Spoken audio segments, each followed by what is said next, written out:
Live from New Delhi, you're watching DD India Live, India's voice to the world. I'm Tanvi Taneja, coming up in the next 30 minutes. In his monthly radio broadcast, Prime Minister Narendra Modi reiterates Pahalgam victims will get justice and perpetrators will face the harshest punishment. India's Chief of Defence Staff, General Anil Chauhan, meets Defence Minister Rajnath Singh in New Delhi.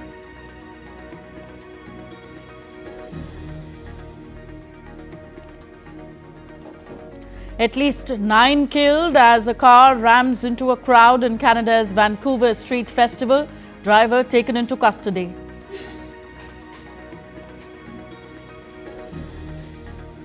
And in soccer, River Plate and Boca Juniors, two of the most popular and successful teams in Argentina, clash in the world's most fiercest rivalry.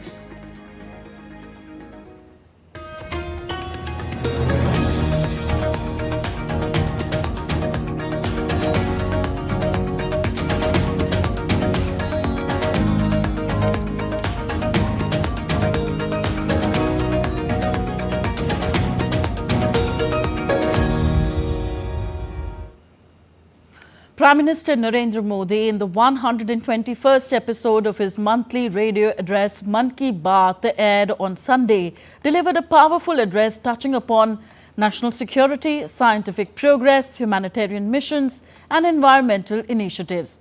DD India's Antara Sinha reports.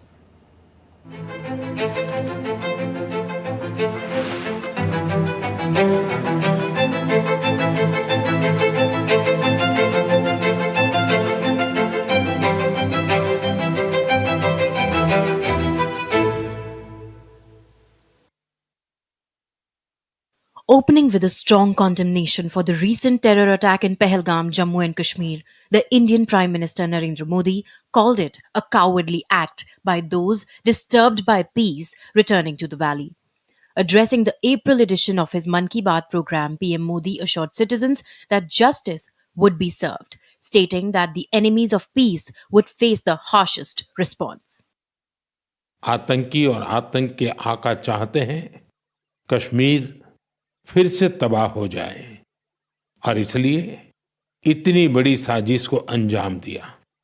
आतंकवाद के खिलाफ इस युद्ध में देश की एकता, 140 करोड़ भारतीयों की एकजुटता हमारी सबसे बड़ी ताकत है। यही एकता आतंकवाद के खिलाफ हमारी निर्णायक लड़ाई का आधार है। हमें देश के सामने आई इस चुनौती का सामना करने के लिए अपने संकल्पों को मजबूत करना है। हमें एक राष्ट्र के रूप में दृढ़ इच्छा शक्ति का प्रदर्शन करना है। The Prime Minister also paid tribute to veteran scientist Dr. K. Kasturirangan, recalling his monumental contributions to India's space achievements and educational reforms. PM Modi hailed the country's meteoric rise in the global space race, highlighting ISRO's record-breaking missions and the explosive growth of India's private space startups. Bharat जिन satellites का उपयोग करता है, उनमें से कई doctor Kasturirangan की देखरेख में ही लॉन्च की गई थी। उनके व्यक्तित्व की एक और बात बहुत खास थी, जिससे युवा पीढ़ी उनसे सीख सकती है। उन्होंने हमेशा इनोवेशन को महत्व दिया। कुछ नया सीखने, जानने और नया करने का विजन बहुत प्रेरित करने वाला है। डॉक्टर के कस्तूरीरंगन जी ने देश की नई राष्ट्रीय शिक्षा नीति तैयार करने में भी बहुत बड़ी भूमिका निभाई थी। डॉक्टर कस्तूरीरंगन 21वीं सदी की आधुनिक जरूरतों के मुताबिक फॉरवर्ड लुकिंग एजुकेशन का विचार लेकर आए थे। देश की निस्वार्थ सेवा और राष्ट्र निर्माण में उनके योगदान को हमेशा याद किया जाएगा। In a significant public advisory, PM Modi launched the Sachet app, a disaster management tool that delivers real-time alerts on floods, cyclones and earthquakes in multiple languages.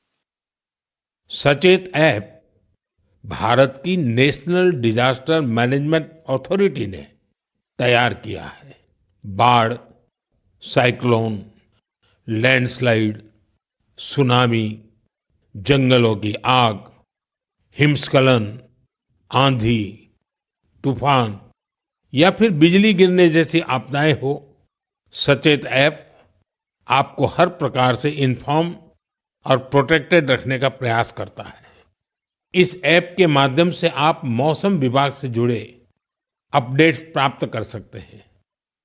Reflecting on India's rich history, he recalled milestones like the Champaran Satyagrah and the Dandi March, urging citizens to take inspiration from freedom fighters and build a stronger nation in the spirit of Amrit Kal. The next edition of the Man Ki Baat program will air in May. Antara Sinha for DD India. India's Chief of Defence Staff General Anil Chauhan met Defence Minister Rajnath Singh at his residence a little while ago. The meeting comes in the wake of the deadly terrorist attack at the Baisiran Meadow near Pahalgam in Jammu and Kashmir, where 26 people were killed. The National Investigation Agency has taken over the probe into Pahalgam terror attack following orders from India's Ministry of Home Affairs. NIA teams, which have been camping at the terror attack site since Wednesday, have intensified the search for evidence. The teams, overseen by an IG, a DIG and an SP from the anti-terror agency, are examining the eyewitnesses who had seen the horrifying attack unfold before their eyes at the peaceful Baisiran Valley. The eyewitnesses are being questioned in minute detail to piece together the sequence of events that have led to one of the worst terror attacks in Kashmir. The entry and exit points are being closely scrutinized by the investigating NIA teams for clues to the modus operandi of the terrorists. The teams, aided by forensic and other experts, are checking the entire area thoroughly for evidence to expose the terror conspiracy that led to the horrendous attack that has shocked the nation. Meanwhile, security forces have intensified their operations across Jammu and Kashmir. Police is working closely with the army, the CRPF and other agencies, carrying out widespread search and cordon operations to dismantle terror networks. On Sunday, the house of Lashkar-e-Taiba terrorist Farooq Ahmad Tidwa was blasted in Kupawara district of North Kashmir. Farooq is currently in Pakistan and involved in working with Pakistan Army to kill innocent civilians in Kashmir. Further, in Tral, security forces demolished the house of Amir Nazir Wani, an active JEM Jaish-e-Mohammed member. Amir, who had joined the terrorist ranks about a year ago, was identified as an active threat in the region. While in Shopia, a two-storied residential house of active terrorist Adnan Shafi Dar, affiliated with the TRF outfit, was also destroyed. In Pulwama too, house belonging to another active terrorist Amir Nazir was destroyed in Dharam Dora. In another development, intelligence agencies have compiled a list of 14 local terrorists actively operating in the Union Territory. According to sources, these individuals aged between 20 to 40 years are actively aiding foreign terrorists from Pakistan by providing logistical and ground-level support. The identified operatives are reportedly affiliated with three major Pakistan-backed terror outfits: Hizbul Mujahideen, Lashkar-e-Taiba and Jaish-e-Mohammed. Among them, 3 are associated with Hizbul Mujahideen, 8 with LET and 3 with JEM. The agencies are engaged in finding links of these 14 terrorists with 5 terrorists who attacked the tourists on April 22nd.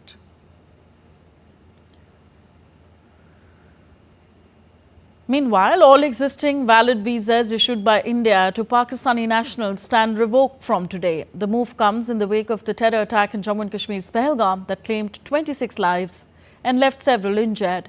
In total, 294 Pakistani nationals and 727 Indian nationals have crossed the Atari-Wagah border till Saturday. India has revoked all existing visas issued to Pakistanis except long-term visas, diplomatic and official visas with effect from Sunday. All medical visas issued to Pakistani nationals will be valid only till the 29th of this month, and no new visas will be issued in the revoked categories. Pakistani army troops violated ceasefire again along the line of control in Kashmir for the third consecutive day on Sunday. According to the Indian Army, on the intervening night of April 26th and 27th, unprovoked small arms fire across the line of control in the areas opposite Tutmari Gali and Rampur sectors. The Indian Army responded effectively with appropriate small arms fire. Indian Navy stands combat ready, credible and future ready in safeguarding the nation's maritime interests anytime, anywhere, anyhow. Naval ships undertook successful multiple anti-ship firings to revalidate and demonstrate readiness of platforms, systems and crew for long-range precision offensive strike.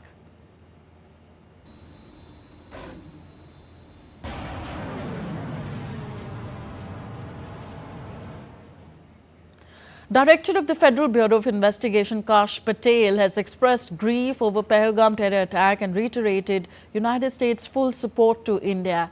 In a post on X, he said, and I quote him, "The FBI sends condolences to all the victims of the recent terrorist attack in Kashmir and will continue offering our full support to the Indian government. This is a reminder of the constant threats our world faces from the evils of terrorism. Pray for those affected. Thank you to the men and women of law enforcement who answer the call in moments like these." Members of South Africa's Indian diaspora came together in a show of solidarity, holding a special event in response to the deadly attack in Kashmir earlier this week. DD India's Nazneen Ismail reports. Members of the Indian diaspora, together with South African Indians, gathered here at the Consulate General of India in Johannesburg to honor the victims of the recent Kashmir attack. The gathering was a moment of silence, reflection, and unity. On behalf of the government and people of India, we extend our heartfelt gratitude to all the distinguished guests, members of the Indian diaspora, and friends of India who have joined us here today in a show of solidarity during this difficult time.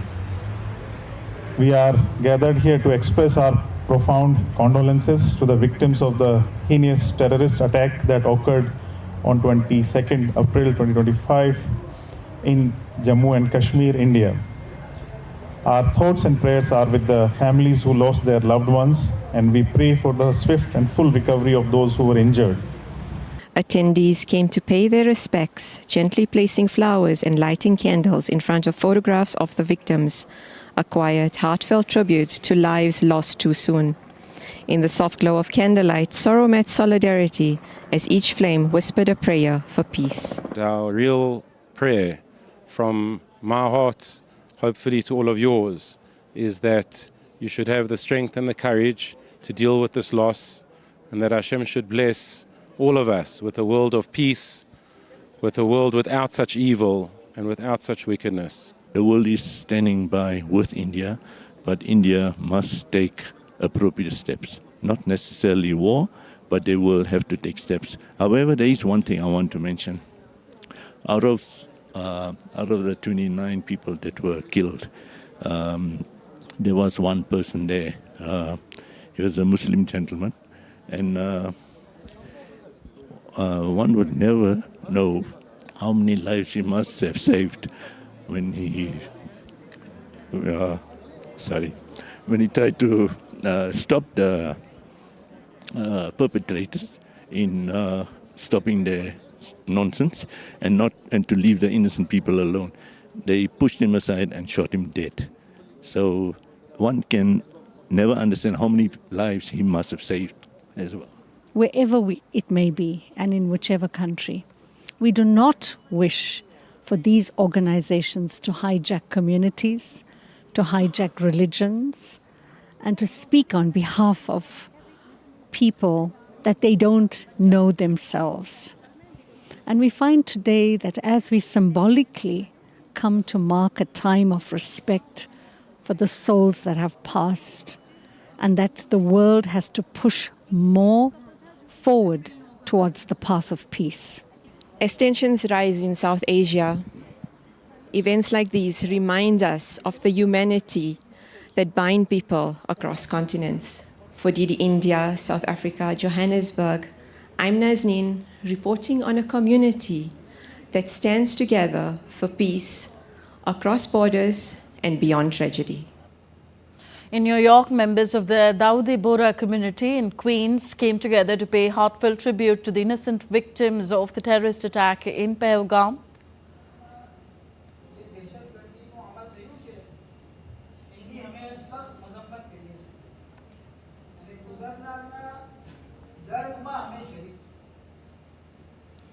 In Brampton, Canada, members of the Indian diaspora also came together to pay tribute to the victims of the Pahalgam terror attack.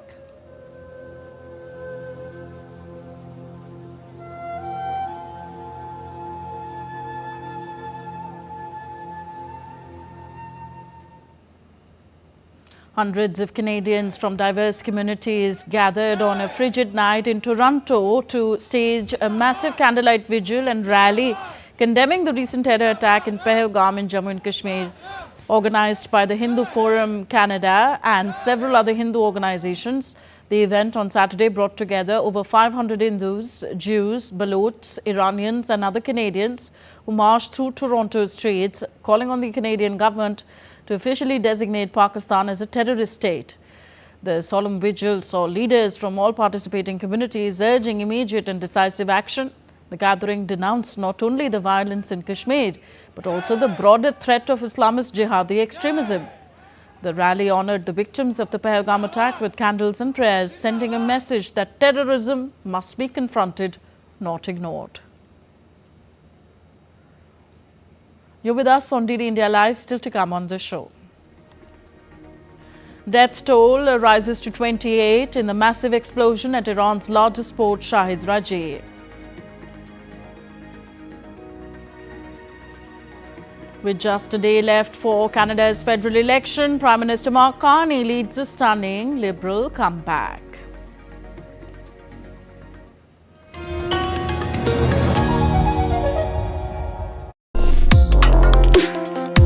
Complex issues, hidden agendas, twists and turns, strategic games. We think all dots are linked. We just need to connect them. Join me every week as I connect the dots to unravel hidden designs in statecraft, mysteries, and decode issues that matter to you. Watch Connecting the Dots with me at these times on DD India.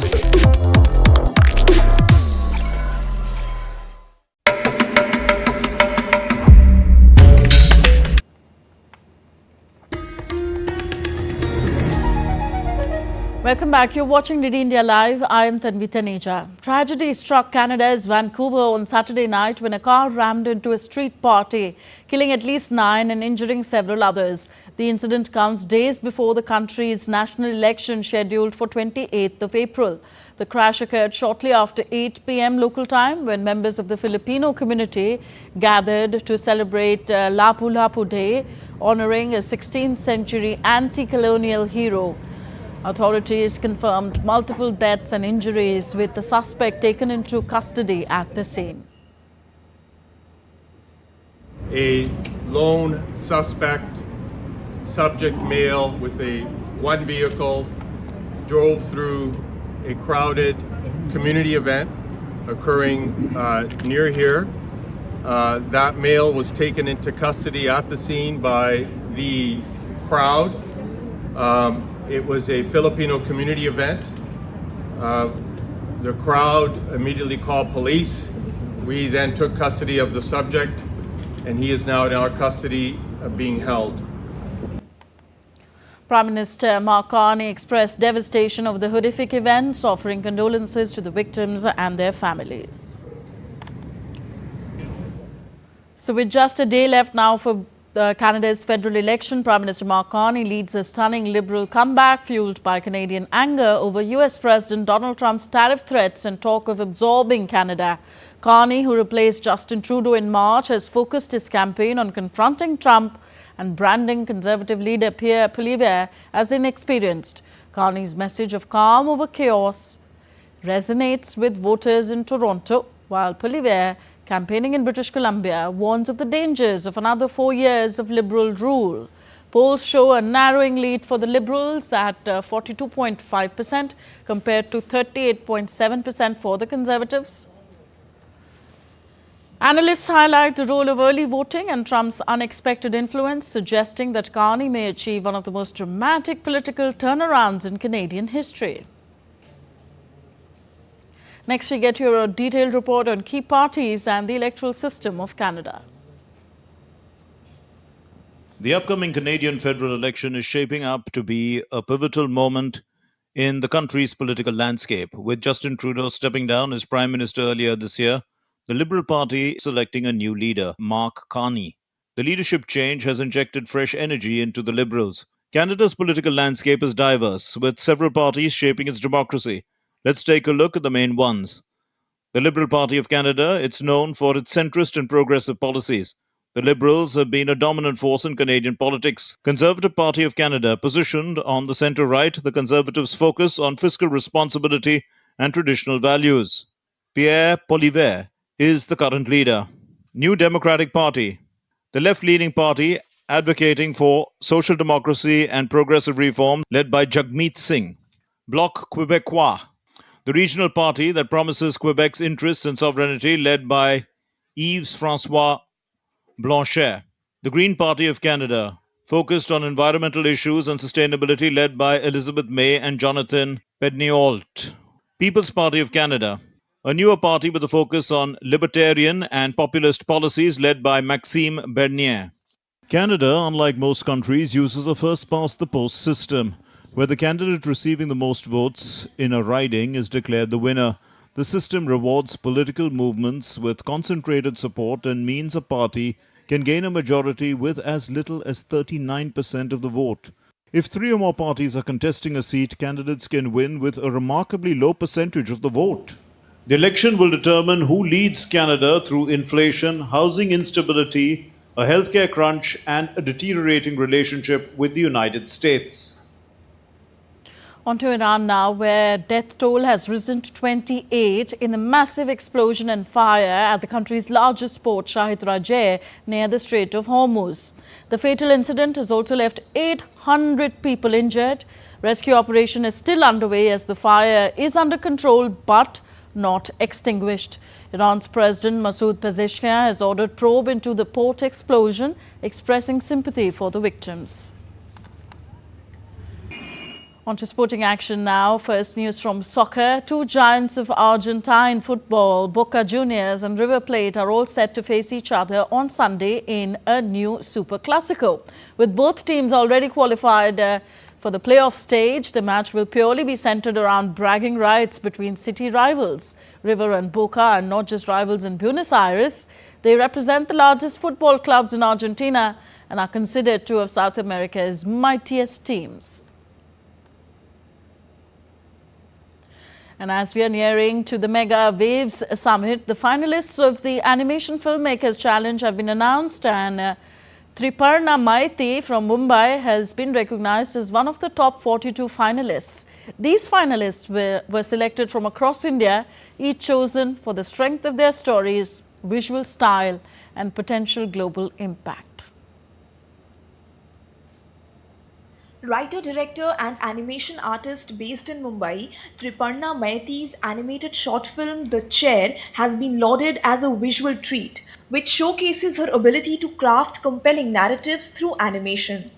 My film The Chair is a stop-motion animation film. It is about a little girl, a patriarchal chair, and the kind of complex, rebellious bond that builds between these two characters. In my native place, there is always a chair or a piece of furniture in front of the house which always belonged to the patriarchal member of the family or the head of the family.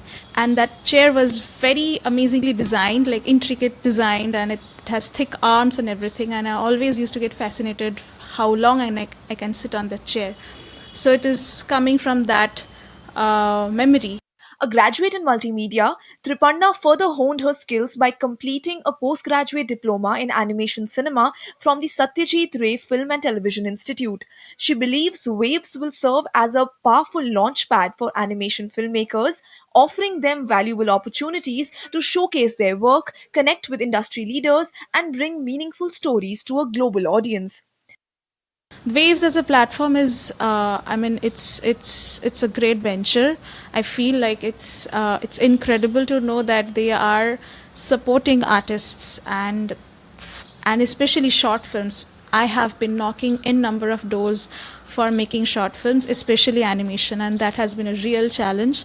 And something what Waves is doing is giving us the platform to pitch is beautiful. It is a huge step in terms of bringing the medium into the perspective, which was never done before. Her work not only highlights pressing societal issues but also exemplifies the power of storytelling in fostering awareness and empathy. Tripanna's participation in Waves 2025 underscores her commitment to using animation as a medium for social commentary and change. Shyama Mishra for DD India. So that's all for this edition of DD India Live. Do let us know your thoughts on the news of the day. Connect with us on our different social media handles at DD India Live. And you can also download our DD India mobile app for quick news and updates on the go. The app is available on both Android and iOS platforms. We'll be back with more news as it breaks here on DD India. I'm Tanvi Taneja from all of us here in New Delhi. Thank you for watching. Namaskar.